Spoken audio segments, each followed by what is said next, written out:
आमच्या देशामध्ये मोदींच्या रूपानं नवीन पुतीन तयार होतं का काय ही चिंताला देशाचं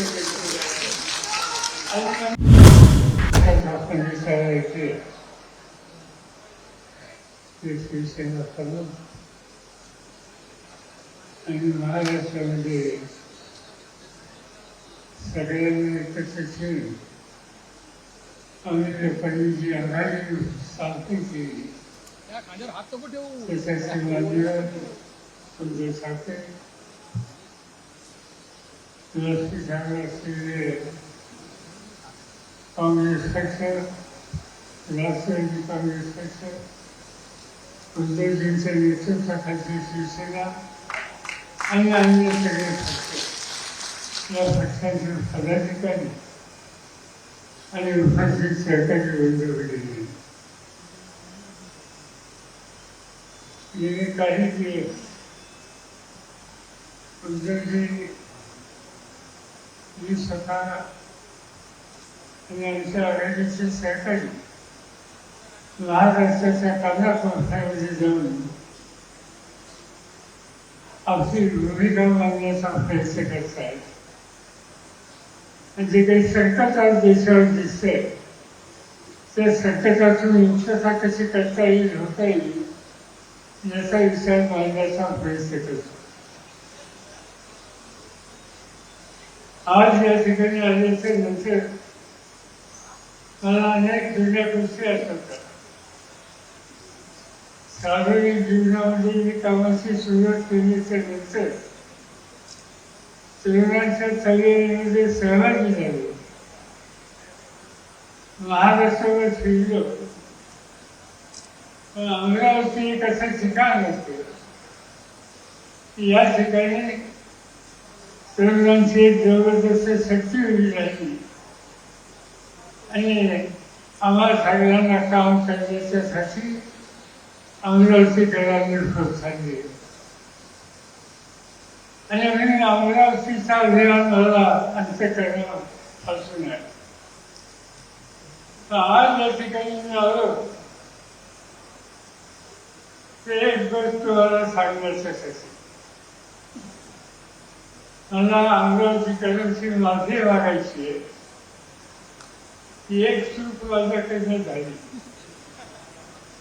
5 वर्षाच्या पूर्वीची जी निवडणूक होती त्या निवडणुकीमध्ये लोकसभेच्या उमेदवाराला मतदान करा म्हणून मी काही जाहीर सभा घेतल्या. लोकांनी माझा संदेश स्वीकारला. आम्ही ज्यांना पाठिंबा दिला त्याला खासदार केलं आणि गेले 5 वर्षाचा त्यांचा अनुभव हा बघितल्याच्या नंतर माझ्या मनात अस्वस्थता होती की कधीतरी जावं आणि अमरावतीकरांना सांगावं की आमच्याकडून चूक झाली. ती चूक पुन्हा कधी होणार नाही आणि ती चूक आपण दुरुस्त करायची आणि ती चूक दुरुस्त करण्याच्यासाठी ज्याचं सार्वजनिक जीवन आणि व्यक्तिगत जीवन हे अत्यंत स्वच्छ आणि शेवटच्या माणसाचा हिताचा विचार करतात अशा वरांचा वारकरी मोठ्या वसनीतून विजय करा हे सांगण्यासाठी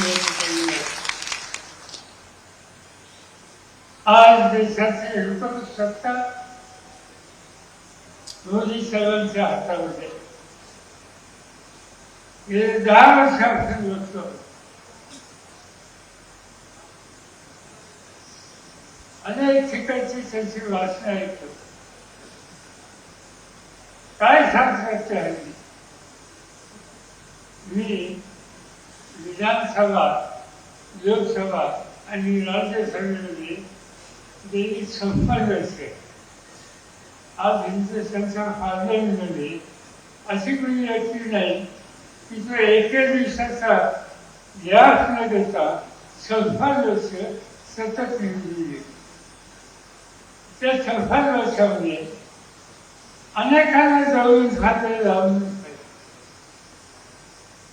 इंदिरा गांधींना पाहिलं, राजीव गांधी यांनी एकत्र संसदेमध्ये होतं त्यांचं कामकाज पाहिलं.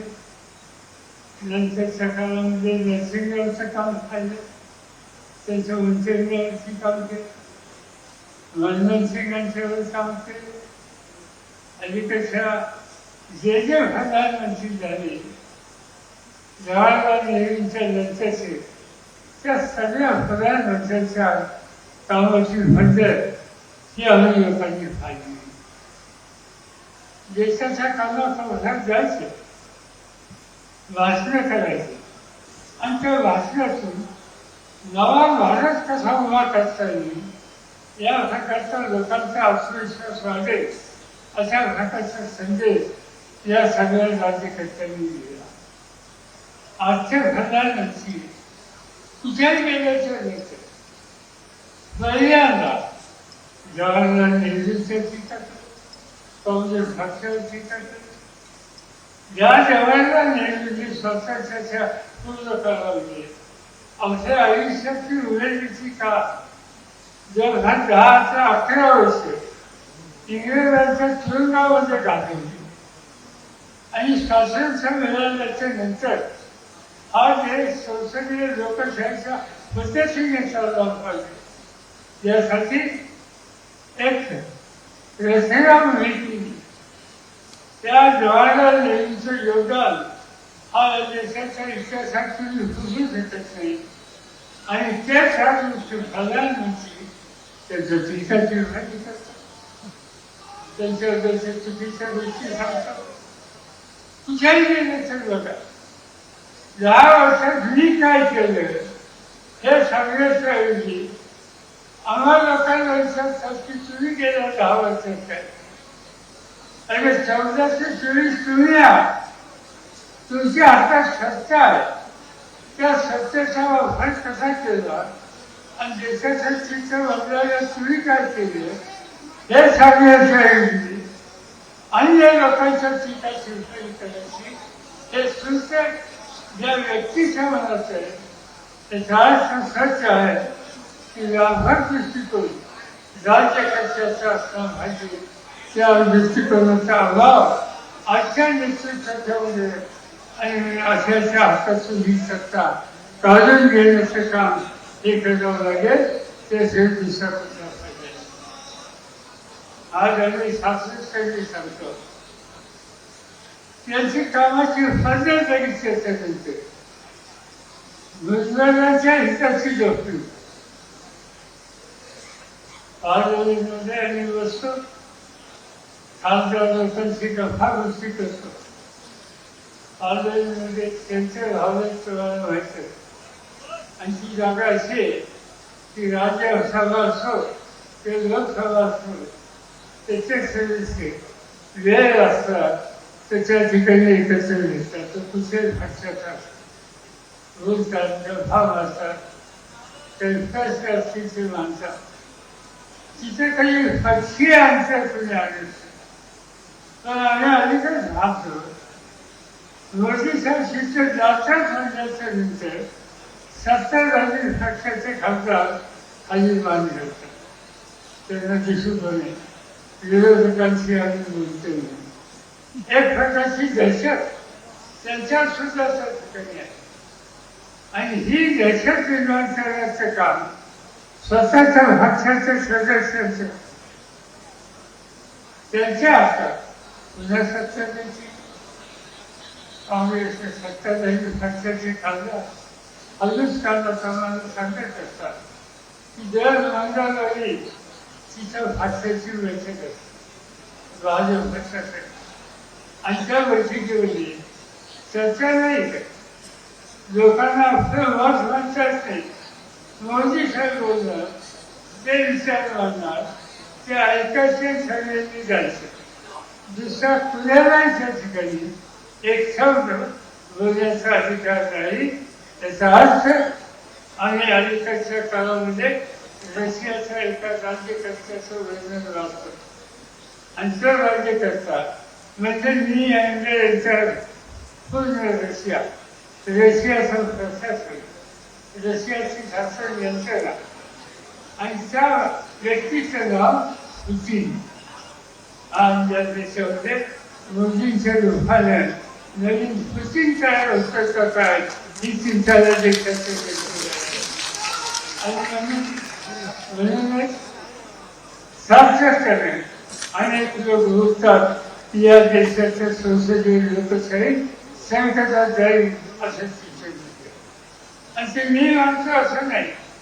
हेगडे नावाचे एक मंत्री केंद्र सरकारचे मंत्री बंगलोरचे त्यांनी बंगलोरमध्ये भाषण केले की हा देश ज्या पद्धतीने मोदींना चालवायचा आहे ते जर चालवायचा अधिकार त्यांना द्यायचा असेल तर घटना बदलली पाहिजे.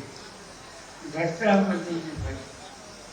ज्योतिर्विद्या नावाचा खासदार राजस्थानमध्ये भाजपच्या जाहीरपणानं मागणी करतात की या देशाची घटना बदलायची आवश्यकता आहे आणि त्यासाठी मोदींना अधिकार द्या.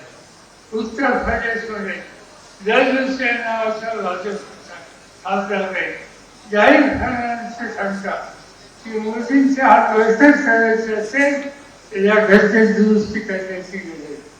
डॉक्टर बाबासाहेब आंबेडकरांनी एक फार मोठं योगदान या देशासाठी करून ठेवलं आणि ती म्हणजे संविधान.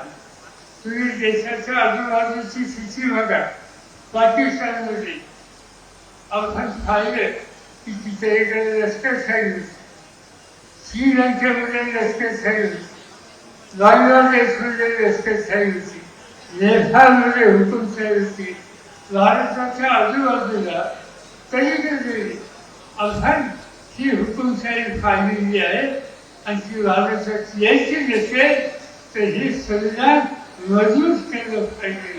त्या संविधानावर कुणी हात ठेवत असेल, कुणी धक्का देत असेल, त्याचा रोजगार करण्याचा विचार करत असेल तर या देशाचं प्रचंड नुकसान होईल. आणि ती स्थिती येऊन द्यायची नसेल तर संविधानाला आज या राजवटीच्याकडून एक संकट येण्याची शक्यता आहे. त्याची नोंद घेऊन आपण त्या प्रवृत्तीला सगळ्या शक्य बाजूने ठेवणं हे काम उद्याच्या आणि ते करण्यासाठी एकत्र यायचं काम केलं. काही लोक विचारतात तुम्ही सगळे एकत्र तुम्ही यापुढे एकमेकाचे विचार हो. काँग्रेस आणि राष्ट्रवादी काँग्रेस पक्ष एका विचारांना अनेक वर्षापासून काम करतो. आम्हाला सगळ्यांची विचारधारा की गांधी नेहरूंची विचारधारा आणि त्या विचारधारेला आम्ही काम करतो. लोक विचारतात शिवसेनेचं काय. शिवसेनेचं वैशिष्ट्य आहे की या देशावर कुठलीही समस्या निर्माण झाली तर त्या शिवसेनेचं नेतृत्वाला पहिल्यांदा देशाचा विचार. 1977 साली सगळ्या देशामध्ये सगळे राष्ट्रीय पक्ष काँग्रेस पक्षाची कचरफळी केली. इंदिरा गांधींच्या हल्ले केले. एकच देशाच्या वेळी उभा झाला आणि त्या देशाचं नाव बाळासाहेब ठाकरे. बाळासाहेब ठाकरेंनी सांगितले की हा देश पुढे न्यायचा असेल, या देशामध्ये प्रगती करायची असेल आणि या देशाच्या समस्या कमी करायच्या असतील ते इंदिरा गांधी या करू शकतात आणि इंदिरा गांधींना जाहीरपणानं समर्थन देण्याचं काम त्या काळामध्ये बाळासाहेब ठाकरेंनी केलं.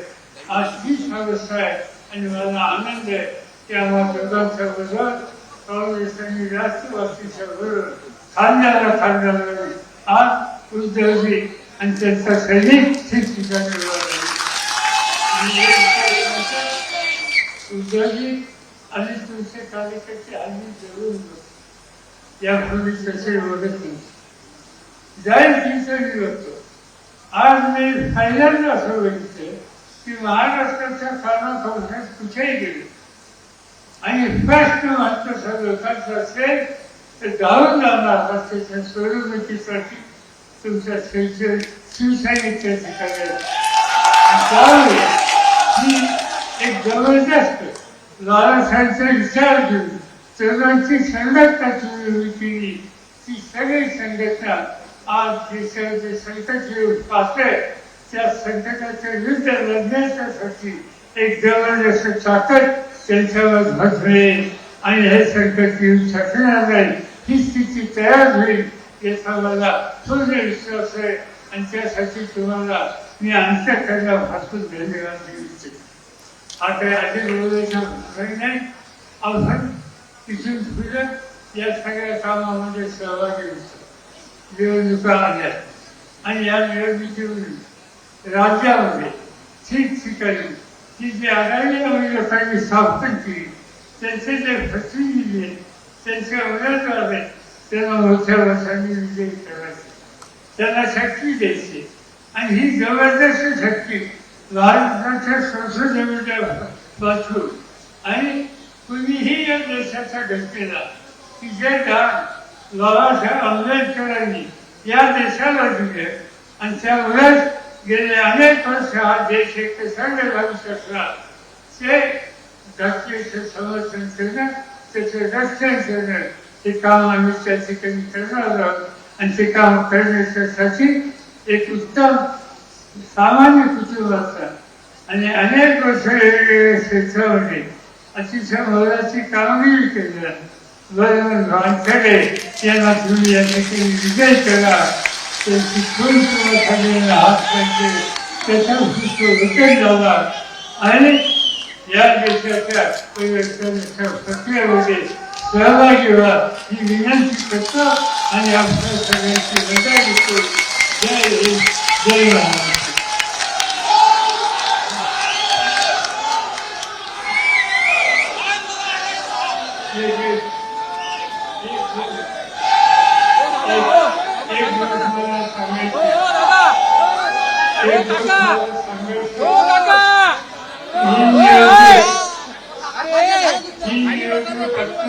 बोलतायत ते अजून बोलतायत.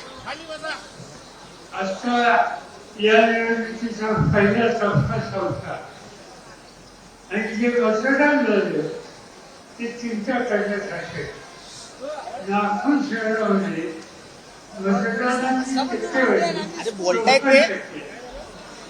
आणि तुम्ही जर बघितलं तर बेस्तूर 70% बेस्तूरच्या आदिवासी 70% मतदान करतो आणि नागपूरच्या सुविधा माणूस 90% मतदान. अरे मित्रा ये तुला जास्त कळते का याला.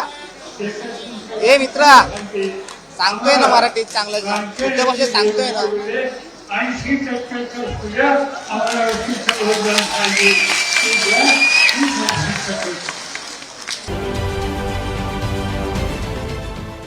देश विदेशातील प्रत्येक घडामोडींचे लाईव्ह अपडेट मिळवण्यासाठी आता साम टीव्हीच्या सर्व सोशल मीडिया प्लॅटफॉर्मला लाईक, फॉलो आणि सबस्क्राईब करा. तसंच सर्व नोटिफिकेशनसाठी बेल आयकॉन प्रेस करायला विसरू नका.